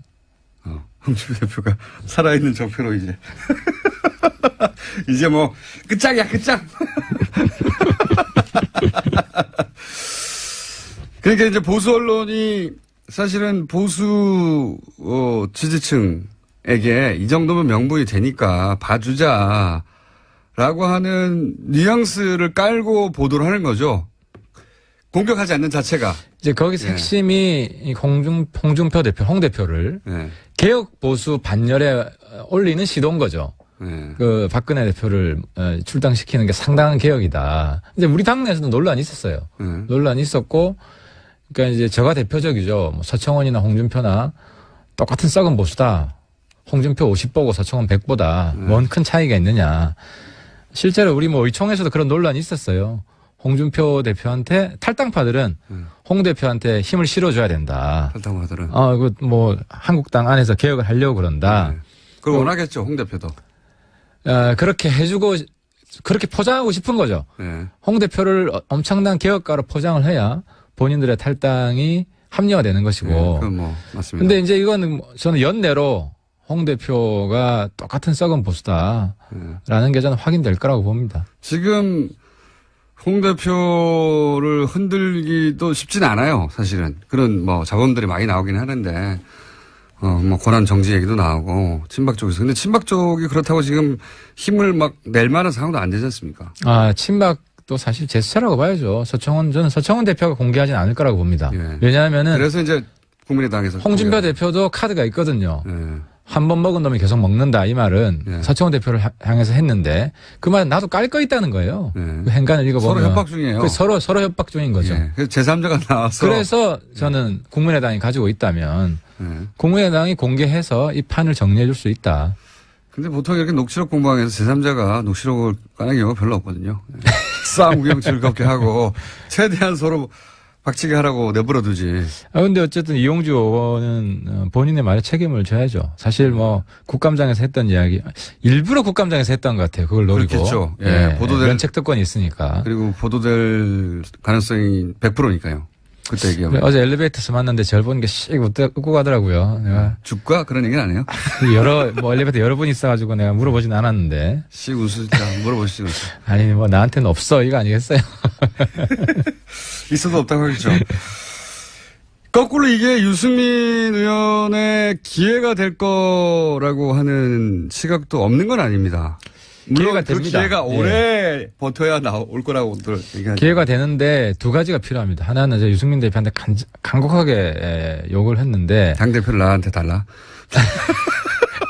제 말 좀 들으라고. 첫 번째는 한국당과 차별화를 확실하게 해야 됩니다. 이번 이제 보수 탈당파 숫자를 더 줄일 수도 있었습니다. 왜냐? 어떻게 하면 차별화가 확실히 됐으면 우리 당 지지율이 올라갔고 근데 차별화가 안 되고 국민들이 볼 때는 한국당이나 뭐 바른정당이나 거기서 거기 아니냐. 맨날 거의 비슷해요, 사실. 이러면은 안 되는 거예요. 그래서 제가 대표가 됐으면 확실히 차별화가 됐다. 근데 그래서 유승민 대표한테 스타일을 바꿔라. 점잖은 정치하면 안 된다. 핫한 정치해라. 이게 하나고. 두 번째는 그거 못 바꾸겠으면 날 다 의견이니까 그 뒤에 행간의 이야기는. 유승민 선배는 저한테 하태경이 대표하면 참 잘할 것 같다는 말씀하셨어요. 근데 안 돼. 저는 기회가 앞으로 많이 있으니까 지금 유승민 스타일로 한번 승부를 해야 되고 두 번째는 제가 이제 우리 노회찬 정의당 선배를 강사로 한번 모실 생각이에요. 왜냐하면 이 비교섭 단체 노하우 애환 투지. 투지. 정말 웃기면서도 신문지 깔고 들어눕는 그런 만용. 이런 게 왜 필요하냐? 만용이 아니라, 뭐랄까요. 재치 아닙니까? 재치? 그리고 연출력, 제가 볼 때는 좀 웃겼는데, 국민들이 볼 때는 또 다르게 생각하거든요. 그러니까, 우리끼리 보는 평가랑, 이게 참 어려운 게 국민들 시선으로 어떻게 평가할 것인가를 잘 캐치하는 사람. 근데 사실 홍준표 대표도 그걸 잘해요. 홍준표 대표가 그걸 잘하니까. 그러니까요. 그 유일한 장점이에요. 유일한 장점. 사실 우리가 적장이지만 홍준표 대표의 장점을 우리는 받아들여야 배워야 됩니다. 대중 눈높이에서 이해가 가도록 자기 그렇죠. 하는 거 능력이 탁월하죠. 바퀴벌레라고 어떻게 탁 규정을 하고 본인도 같은 과인데.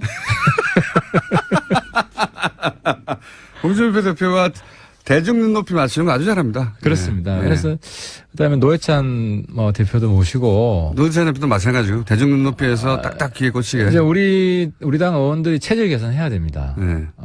하태경만 나와서 떠들면 안 되고 다 노회찬, 하태경처럼 바뀌어야 됩니다. 저는 사실 정의당 스타일이죠. 바른정당에 있지만 탈당 선언입니까 이거?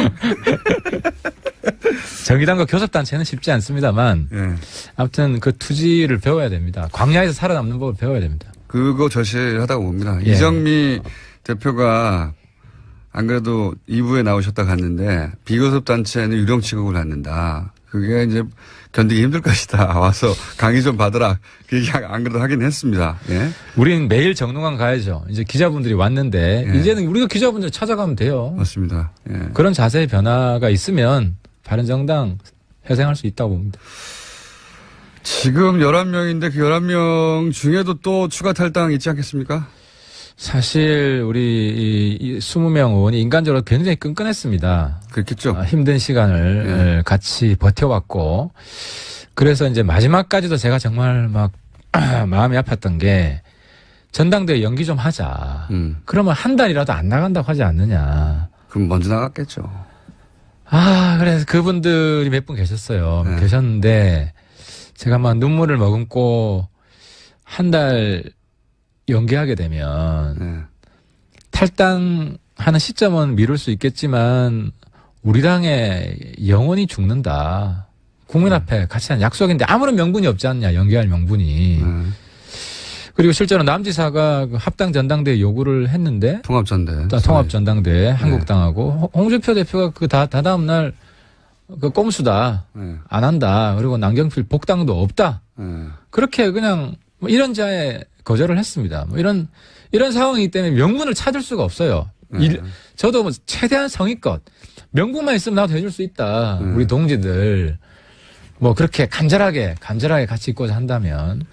그래서 몇 분들이 좀 인간적으로 충격을 좀 받은 상태고요. 근데 어쨌든 잘 추스르고. 그럼 절대 떠나지 않은 사람의 숫자를 꼽자면 거꾸로. 그러니까 이제 그렇게 제가 답변을 드리면 또 그러면 떠날 수도 있는 사람들이 몇 명이다 이렇게 되기 때문에. 그러니까 절대 어떤 경우에도 상황 변화와 무관하게 이분들은 안 떠난다.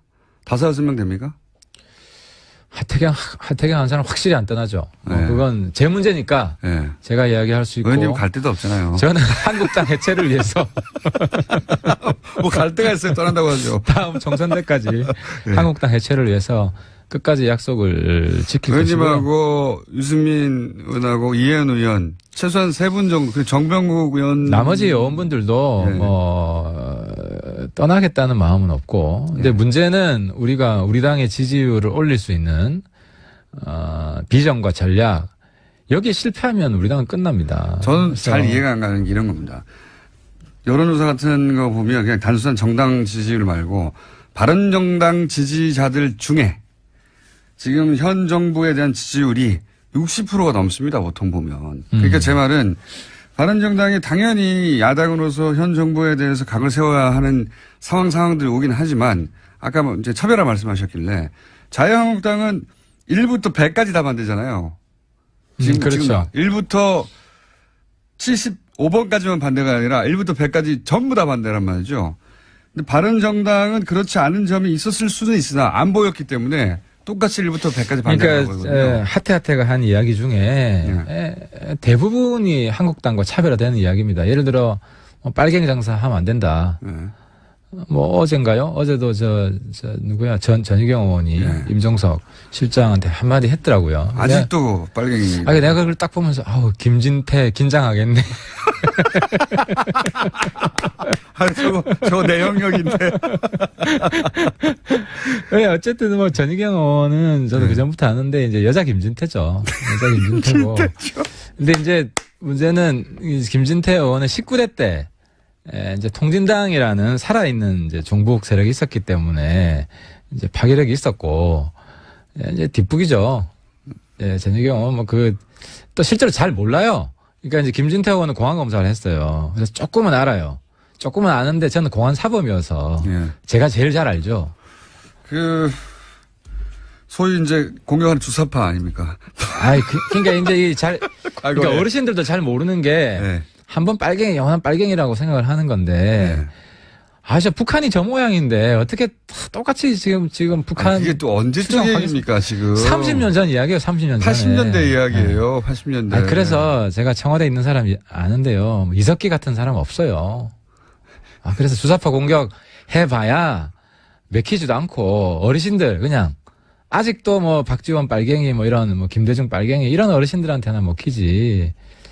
그래서 이제 또 한 가지는 임종석 실장 저랑 과거에 가까웠고 요즘 그래도 잘하는 것 같아서 제가 힘내라고 하는데 과거에 그런 생각 했다 맞다. 안지사도 똑같은 공격을 당했어요. 반미 청년 해가지고. 근데 안지사도 대선 때 내가 똑같은 생각하는 줄 아느냐. 그렇게 한마디를 하면 돼요. 솔직하게. 근데 그걸 가지고 민주화 투쟁 그때 민주화 투쟁도 했지만 그때 종북한 것도 맞거든. 그러니까 그걸 부정하려고 하지 말고. 본인은 거기서 빠져나왔다고 선언을 일찍 했기 때문에 이제 이런 말씀하시는 거죠. 한때 했는데 지금은 그 생각하고 완전히 멀다. 이런 이야기 그냥 공개적으로 하면 제가 볼 때는 어르신들 표도 민주당이 많이 가져갈 겁니다. 그건 전제가 있죠. 인정을 해버려야 되니까 앞에 그게 잘못됐다고. 근데 그렇게 잘못됐다고 생각한 게 아니라 그건 그때 그 시절에 그 가치가 있었지만 지금 또 다른 생각을 한다. 지금은 생각이 다르다. 이 정도 이야기하면 되죠. 자, 남 걱정할 때는 아닌 것 같고요. 지금 청와대 비서실장을 걱정할 때는 아닌 것 같고요. 그래서 6명은 됩니까? 지금 11명이 다시 스크럼 끌고 결의를 저희들이 조만간 할 겁니다. 이 중에 4명만 더 가면 그쪽에서는 원하던 120명을 채우는데. 한국당에 이제 방해 공작이 심각하게 있을 겁니다. 그리고 원래 순차적으로 빠져나가잖아요. 그리고 이제 사실 2차 탈당은 있습니다. 있습니다. 왜냐하면 주호영 대표. 주호영 대표. 대표가 이제 2차 탈당을 굳이 본인이 이제 그 전당대회 끝날 때까지는 대표를 하시겠다. 하시니까 그건 우리 말릴 수 없고. 그럼 10명 되는 거고. 9명이죠. 주호영 대표 포함해서. 포함해서 지금 9명이니까. 9명이고. 근데 이제 이번에 나가신 분들이 9분이 이제 남아있는 분들에게 계속해서 또 작업을 하겠죠, 당연히. 작업 당연히 하죠. 그래야지 자기가 먼저 갔던 게 정당화되니까 당연히 하죠. 그래서 이제 저한테도 이제 많이 당부를 합니다. 이제 너무 아픈 이야기를 하지 마라 말씀을 하시는데, 근데 뭐 할 이야기는 원칙적인 이야기는 해야 되고, 남아 있는 분들 인간적으로 뭐 힘든 거 아는데 우리 살릴 수 있다고 생각합니다. 그래서 설득 중이고. 지금 전당대 지금 출마하셨죠? 하도 그렇죠. 보도가 안 돼가지고. 예, 지금 지난번에도 당대표 안 됐는데 이번에도 당대표 안 될 거 아닙니까? 경선 토론이 끝났고. 근데 지금 관심사는 대선 후보와 지금 이제 하태 간의 격차. 얼마나 될 것인가. 이 부분이 뭐 국민들이 관심. 지난번 전당대회하고 마찬가지 방식으로 집계합니까? 똑같습니다. 여론조사 30%. 여론조사에서 꽤 많이 나오셨잖아요, 그때. 뭐 제가 좀 이겼죠. 이겼는데. 이혼 당대표 씨. 저도 궁금합니다. 이제 유승민 후보와 저하고 뭐 여론조사 격차가 어느 정도 날지. 우리 대선 후보급인가 이렇게. 뉴스공장 시청자분들이 좀 도와주시면. 그럼 다음 시간에 나오실 때는 지금 그 격차 다음 시간이면. 제가 한 말씀 빠뜨렸다. 이건 제가 좀 당부 부탁을 좀 드리고 가고 싶은데, 교섭단체 깨지면 제일 힘든 게 돈입니다. 그렇죠. 이제 우리가 1년에 60억 받다가 20억으로 줄어요. 40억이 줍니다. 40억이 날아가는데, 그래서 뭐 저희들도 정리하고 하면 안 되지 않겠습니까? 바른정당 당직자들. 그래서 저희들이 지금 10만 원 당원 4만 명만 모으면 이게 40억입니다. 10만 원. 1년에 10만 원. 월 만 원이죠. 돌려받을 수 있으니까. 그렇죠. 그렇습니다. 그래서 10만 원 내가 10만 원 돌려받죠, 사실은. 10만 원 당원 4만 명 모으고, 이게 이제 당 후원도 요즘 됩니다. 뭐 의원 개인 후원도 되고, 저도 요즘 많이 힘들어서 좀 도와주시고. 자, 이 말씀은 다음 주에도 나오겠다는 거죠. 제가 모금하기 위해서. 처음에는 마지막으로 하셨는데 이번 주 마지막이었던 걸로 정리를 제가 하도록 하겠습니다. 그리고 다음 주는 성적표를 들고 나오시겠네요. 유승민 의원은 어떤 격차로 대표가 공산이 가장 높죠 지금. 현실적으로 실력 자한 거 제가 인정 안 할 수가 없죠. 그리고 하태경 의원은 과연 2위를 할 것인가 3위를 할 것인가 격차는 얼마 할 것인가 다음 주에 확인하도록 하고 5명은 되는 거죠. 절대 탈당 안 한 사람들. 충분히 넘죠. 그 정도는. 7명까지 됩니까? 뭐 그거는 제가 다음 주에 밝히도록 하겠습니다. 다음 주에 알겠습니다. 오늘 여기까지 하겠습니다. 바른정당 하태경 최고위원이었습니다. 감사합니다. 예, 감사합니다. 자살이라 하더라도 그냥 여기서 접지 말고 들여다볼 대목이 많다고 봅니다. 이 자살 사건은. 그 앞 국정원 직원 자살 사건도 들여다볼 대목이 저는 있다고 생각하는데 국정원 사건만 관련만 되면 이렇게 사망자가 많습니다. 참. 자, 다음 뉴스는요? 네, 관련해서 하나만 더 전해드리면요. 이제 남재준 국정원장이 이와 관련된 문건을 보고받았다라는 이야기도 나와서요. 내일 검찰에 소환되는데 관련된 수사가 여기까지 진행될 것으로 보입니다.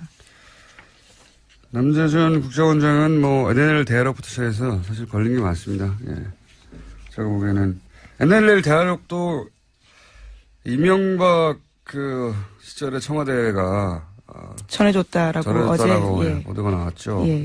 국정원 개혁 발전이 발표했습니다. 이건 사실 이명박 청와대가 대선에 직접 개입한 거라서 제목이 클 거라고 봅니다. 그리고 이 유출한 대화록을 토시 하나 틀지 않고 읽었던 김무성 의원도 이제 다시 수사대장이 될 일이고요. 특히 이 대화록을 지난번에 한번 말씀드렸지만 수정했거든요. 수정의 주체도 반드시 단죄 대상이다. 자, 다음 뉴스는요? 네, 5.18과 관련된 소식도 계속 전해드리고 있습니다. 이번에는 옛 광주교도소에서 그동안 신군부가 시민군이 교도소를 습격했다 이렇게 주장해온 장소가 있는데요. 하지만 그것과 관련해서 피조 조사들을 보면 주작된 내용들이 많다라는 겁니다. 입원 중인 환자가 교도소를 습격했다라는 식의 내용이 있고요. 또 교도소 습격 사건 전담반을 꾸려서 관련 문서를 고친 정황들이 다수 나왔다라고 합니다. 왜 안 그랬겠어요?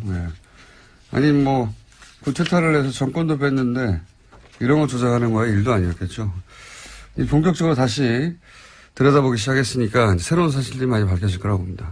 물론 뭐 엄청나게 많은 자료를 폐기하고 조작했겠지만 그래도 새로 나올 건 나올 거라고 봅니다. 저도. 자, 다음 순요. 오늘 좀 미니가 있거든요. 좀 빨리 가야 합니다. 예, 다스와 관련된 소식도 하나 더 있습니다. 어제 주진우 기자가 이야기를 하다가 다 못한 내용들인데요. 이번 주 시사인 보도입니다. 미국 수사기관이 이명박 전 대통령 주변의 수상한 자금 흐름을 포착해서 수사에 나섰다라고 하는데요. 이와 관련해서는 홍석현 전 중앙일보 회장의 해외 계좌도 발견됐다고 합니다. 저도 굉장히 예상 밖의 뭐랄까요. 이름인가요? 예상 밖의 이름이죠. 예. 매우 예상 밖의. 왜냐하면 이제 미국 사법 당국이 이명박 전 대통령 관련 계좌를 추적 중 그렇죠. 미국 이었다는 거죠. 엘라베마에 있는 다스 현지 법인에서 거액의 돈이 움직였기 때문에 이와 관련해서 수사했다라고. 왜 합니다. 미국에서 이명박 전 대통령의 계좌를 추적한단 말이냐 이렇게 생각하시면 이상할 텐데 그게 아니라 미국에는 해외 부패 방지법이라고 FCP 생각이 안 나네. 네, 그런 기관이 있습니다. FCP 하나 더 있어요. 예. 부패 방지 법안이 있어요. A겠네요. 예, 아무래도 때려잡으면 거기서는 미국 계좌를 통해서 어떤 부패 흔적이 있으면 미국 회사가 아니더라도 조사합니다. 굉장히 강력한 법안인데 제가 보기엔 여기에 망에 걸린 것 같고요. 예, 알리바마에 있던 공장에서.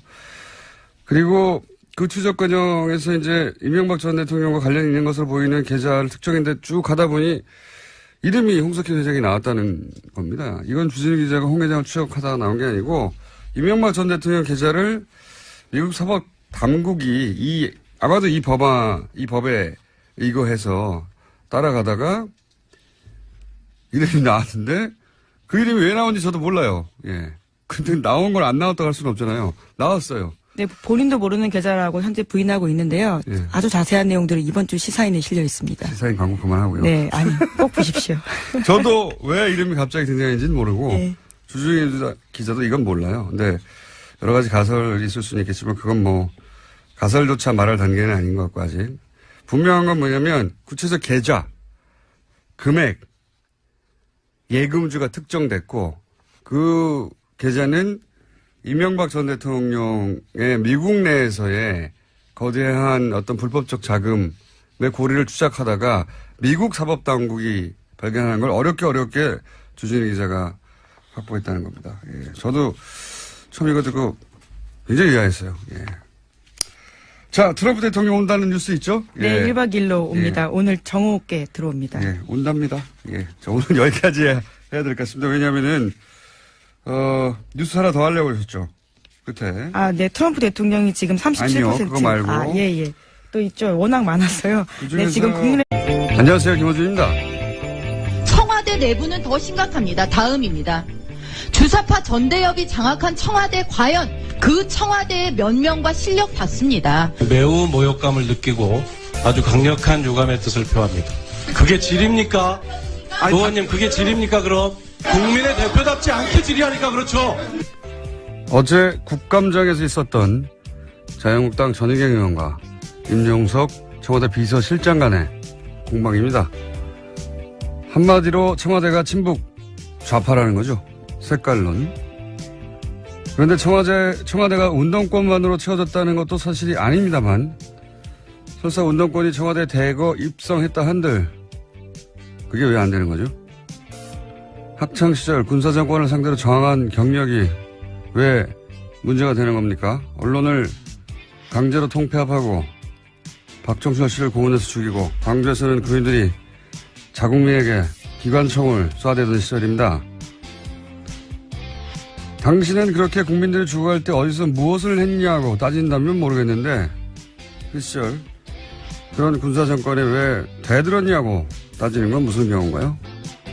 학생운동 영역을 훈장처럼 휘두르는 것도 안 될 일이지만 그 경력이 무슨 엄청난 죄라도 되는 것처럼 문제 삼는 것은 납득할 수가 없습니다.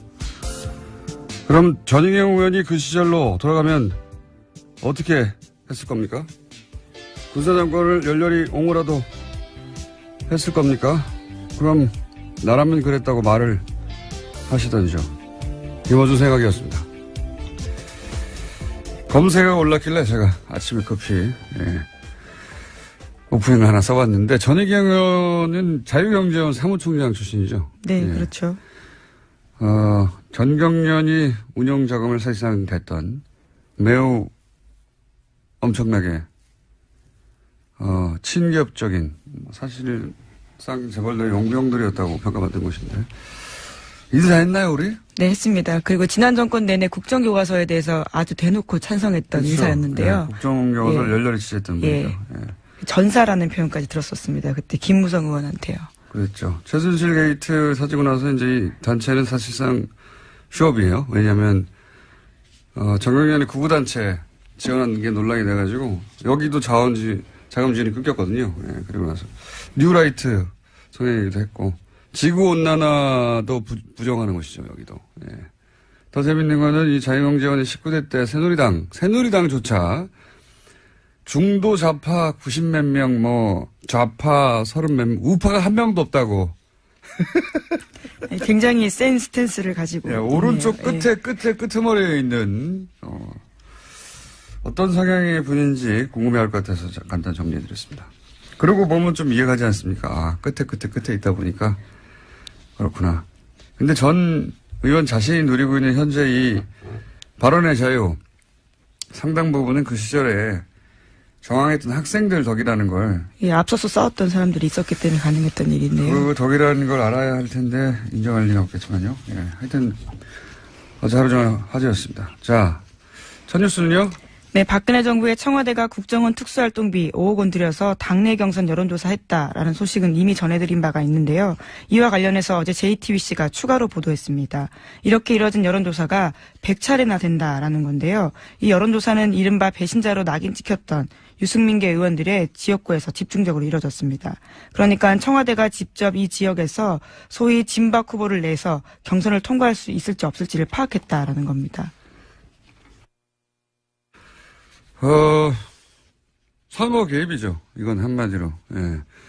이게 이제 선거 개입이라 하더라도, 예를 들어 보수 진영을 위한 거였다라고 하면 그나마 좀 명분이 있을 텐데, 이거는 그런 것도 아닌 것이, 대구 경북에서는 어차피 새누리당 다 당선되거든요. 그런데 거기서 100번이나 여론조사를 했다는 것은 자기가 원하는 소위 이제 진박들을 골라서, 사람을 꽂아서 당선시키고 싶은 거잖아요. 자기 말 잘 듣는 사람 넣으려고 했다라는 거죠. 자기 말을 위해 쓴 돈인 겁니다, 이건. 네. 이건 뭐, 보수 진영이나 뭐, 이념이나 혹은 뭐, 새누리당이냐, 이게 아니에요. 그냥, 박근혜 말을 잘 듣냐, 안 듣냐, 자기한테 충성하냐, 아니냐. 이건 선거 개입 중에서도 아주 가장 나쁜, 질 나쁜 선거 개입인데. 관련해서 다시 떠오른 녹취가 하나 있죠.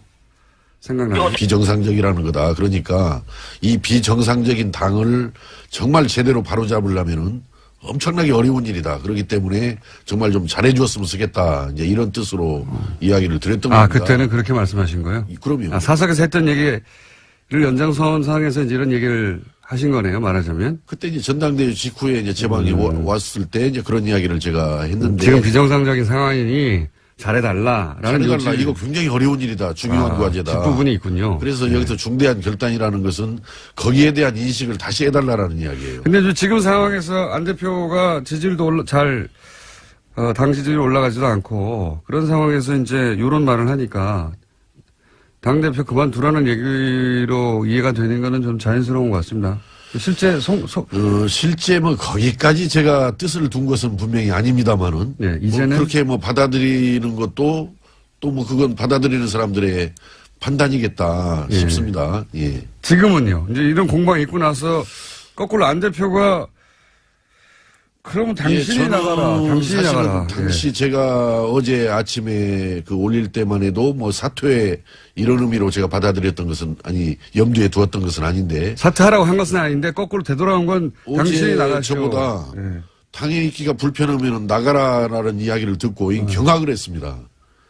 이게 개인 회사의 사장도 종업원 그렇게 내치는 거 아닙니다. 그것은. 그런데 이건 지금 안철수 사당이 아니고 안철수 공당 아닙니까?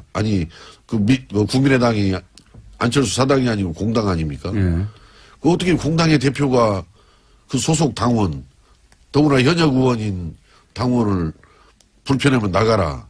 이렇게 말하는 것은 여전히 본인이 뭘 지금 잘못 인식하고 있고 어떻게 당을 잘못 이끌어왔는지를 모르고 있는 거예요. 이 부분이. 그래서 참 저는 이것은 경악스러운 일이고 대단히 잘못된 일이다. 이렇게 생각을 하는 겁니다.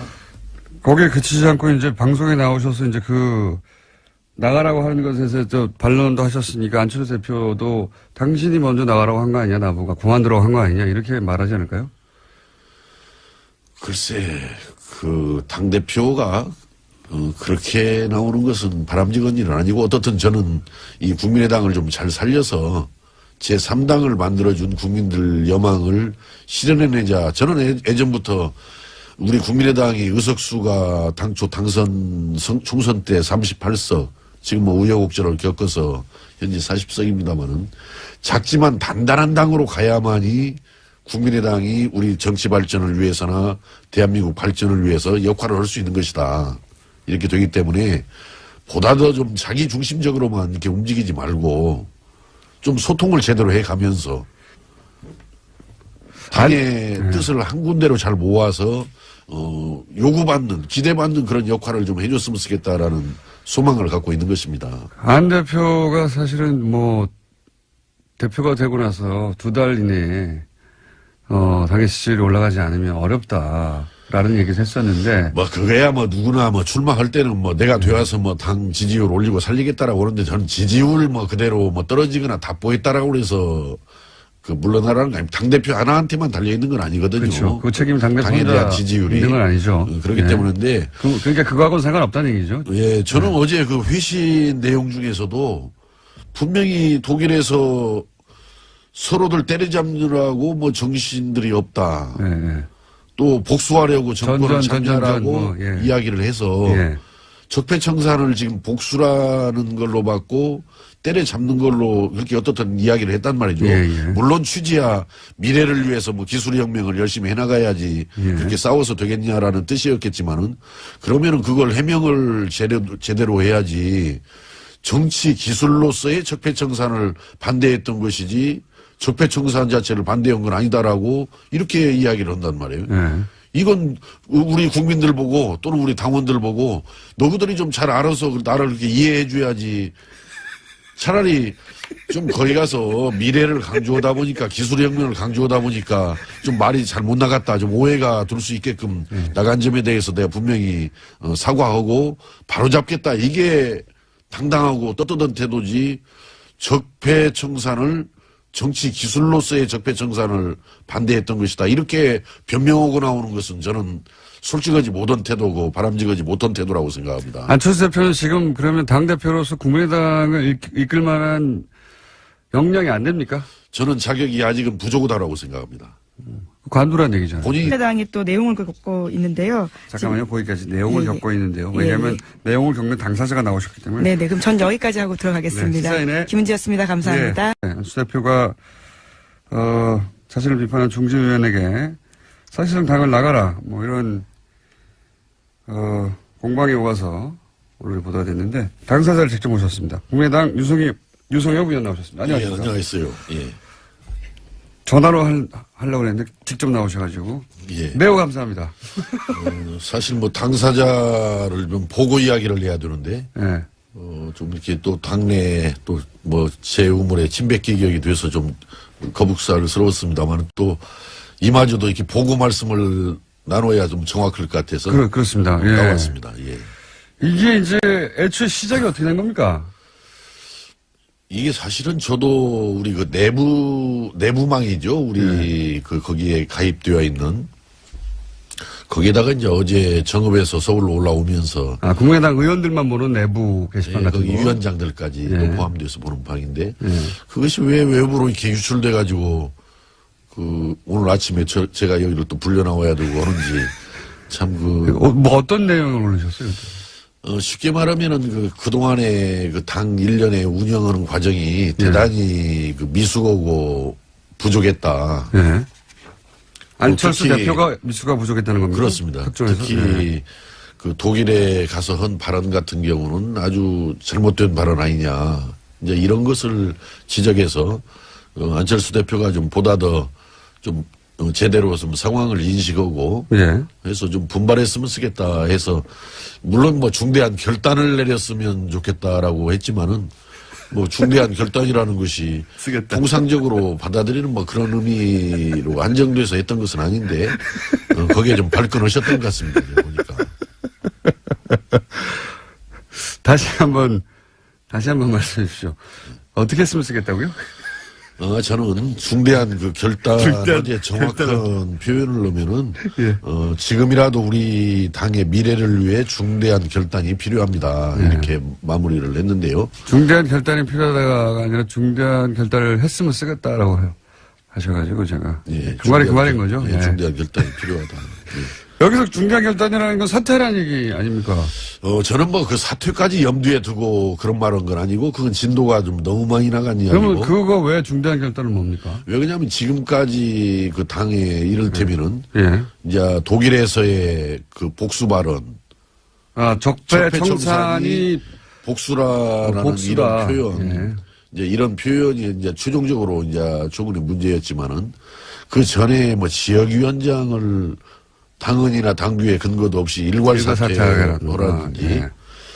또 뭐 되지도 않을 바른정당과 통합 가지고 당의 분란을 일으켰잖아요. 예. 지금 분열될 것이 뻔히 예상되는 가운데 실제 어제 그제 분열이 되지 않았습니까? 9명이 네. 나갔는데 또 뭐 최근에 와서는 각 시도당의 사무처장을 중앙당에서 다 내려보내겠다. 예. 또 뭐 이게 또 원칙도 없어요. 어디는 뭐 당무사무처장, 어디는 뭐 정무사무처장으로 전북은 그렇게 하겠다라고 하는데 어디는 뭐 그냥 그대로 사무처장만 또 교체하는 이런 결과고. 그래서 이런저런 것을 보면은 좀 당이 너무 소통 없이 일방적으로 이게 운영되고 있는 것이 아니냐. 운영 방식이 문제가 많다. 거기에 대해서 좀 제대로 인식을 하고 좀 바로잡고 나가라 이런 의미죠. 바로잡고 나가라. 큰 결단은 그런 의미입니까? 그렇습니다. 그동안의 그 문제에 대해서 아마 본인은 이것이 뭘 잘못했는지를 잘 모르는 것 같아서 그걸 제대로 좀 인식을 하고 분명하게 바로잡자 이 의미가 이제 중대한 결단을 하라는 제 뜻이었습니다. 당초의 뜻이. 그 중대한 결단 단어가 이제 당대표직을 내려놓으라고 이해가 된 것 같은데 예. 그렇게 이해할 수밖에 없었을 거라고 저도 보는 것이 이제 보도된 그 쓰신 글을 보면 당대표 출마하는 것도 비정상이고 비정상으로 출마했는데 당선된 것도 당의 비정상이다. 예. 이렇게 얘기했으니까 비정상적인 자격으로 출마해서 비정상적으로 당선됐으니 지금은 중대한 결단을 해서 당대표를 내려놓으시고 이렇게 이해됐겠지 않습니까? 제가 이제 그 말씀은 예. 그때 이제 전당대회 직후 안철수 대표께서 제 방에 와서 예. 제가 그 이야기를 했죠. 본인한테. 출마한 것도 비정상이었고. 이게 사석에서 나눈 얘기입니까? 이거? 그렇습니다. 비정상적인 출마를 통해서 당선된 것도 이 당이. 당연히 보장하죠. 경선하라고 해도 우리가 다 만들지. 친박 브랜드. 친박이다. 대통령 사람이다. 아니, 형이 일단 전화를 해. 빨리. 형 아니면 형 사단낸다니까 내가 별의별 걸 다 가질 테니까 형에 대해. 아마도 윤상현 의원의 이 멘트를 텍스트로만, 보신 분들이 많을 텐데, 요 내용이 딱 들어맞는 내용입니다. 다, 두 가지죠. 하나는 진박들을 다, 골라내고, 그리고 여론조사에 대한 존재에 대해서 알고 있다는 것 같고요. 그 다음에 이제 그 지역구를 옮기라고 하는 것에 대해서 이제 저항하는 사람한테 청와대에서 벌컥벌컥 다 가지고 있다. 뒷조사에서 라는 뉘앙스의 윤상현 전 의원의 멘트. 또 연결해서 다시 떠오릅니다. 자, 알겠습니다. 이건 조사가 이루어질 것 같고요. 자, 다음 뉴스는요. 네, 국정원 댓글 수사를 방해한 혐의로 구속영장이 청구됐던 국정원 TF 소속의 직원들이 전원 구속됐습니다. 여기에는 장호준 전 부산지검장 등 현직 검사가 포함되어 있고요. 또 서천호 전 국정원 2차장 등 전직 국정원 간부들이 되어 있습니다. 강부영 영장전담 판사 같은 경우에는요, 범죄 혐의가 소명되고 증거인멸의 우려가 있기 때문에 영장을 발부한다라고 밝혔습니다. 이제 영장 기각되는 경우가 별로 없을 것 같아요. 지난번에 추명호 국장을 영장 기각했다가 네, 오히려 더 큰 사건이 터졌죠. 그 사건이 터지고 추명호 국장은 더 많은 혐의를 안고 구속됐습니다. 결국 구속됐습니다. 예. 예, 앞으로는 빨리빨리 구속돼 영장이 나오지 않을까. 예, 이번 댓글 사건 같은 경우에도 그때 그 영장 기각으로 인해서 밝혀진 사건이거든요. 예, 그래서 제가 당시 영장 실질심사 판사들에게 대해서 이렇게 여러 가지 비판적인 이야기를 한 것에 대해 사과드렸잖아요. 예, 다시 한번 사과드리고요. 그런 큰 뜻이 있는 줄 제가 모르고 감사드립니다. 다음 뉴스는요. 예, 다만 이와 관련해서 같은 혐의로 구속영장이 청구됐던 변창훈 검사 같은 경우에는 어제 영장 실질심사를 1시간 앞두고 투신했습니다. 결국 숨졌는데요. 현장에서는 유서는 발견되지 않았다라고 합니다. 이거 참 일주일 사안간이에요. 일주일 전에 사망한 국정원 소속 정모 변호사. 그분도 그렇고 이분도 그렇고 사실 이렇게 총대를 맬 위치가 아니거든요, 스스로. 예. 분명히 일선이 있는데 두 분 다 유서도 없이 더구나 이 변 검사는 부인과 함께 사무실을 찾았다는 거 아닙니까? 그러다가 갑자기 화장실을 찾아서 저도 사진을 봤는데 굉장히 좁은 창문이던데 그런 창문이라면 머리부터 들어가야 될 것 같던데요. 이게 이제 처음부터 자살할 의사가 있었으면 미리 유서를 쓰고 준비를 했겠죠. 그리고 부인과 함께 가지도 않았겠죠. 그리고 최소한 화장실의 좁은 창문보다는 더 생각해둔 장소가 따로 있었겠죠. 사실은 그 법무법인 자체를 갈 이유도 없어요. 자살할 생각이었다면.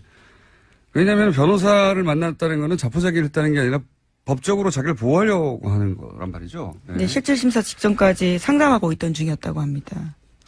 그래서 저는 그 변호사 사무실에서 어떤 대화가 오갔는지가 굉장히 중요하게 파악할 대상이라고 봅니다. 지금 이제 공석권 없음이죠. 한마디로 말해서. 네, 당사자가 숨졌기 때문에요. 그래서 더 이상 어떤 조사도 이루어지기 힘들긴 하나 저는 이 대화가 무엇이 이루어졌는지 확인하는 것이 굉장히 필요하다. 왜냐하면 그 대화가 동기가 됐다고 추정할 수밖에 없는 상황이란 말이죠. 더군다나 그 법무법인은 찾아보니까 정점식 변호사라고. 네, 정관 변호사입니다. 검찰 출신이에요. 올해 6월에 자천된 분이죠. 그래서 사직한 분인데 이분은 공안검사의 수장.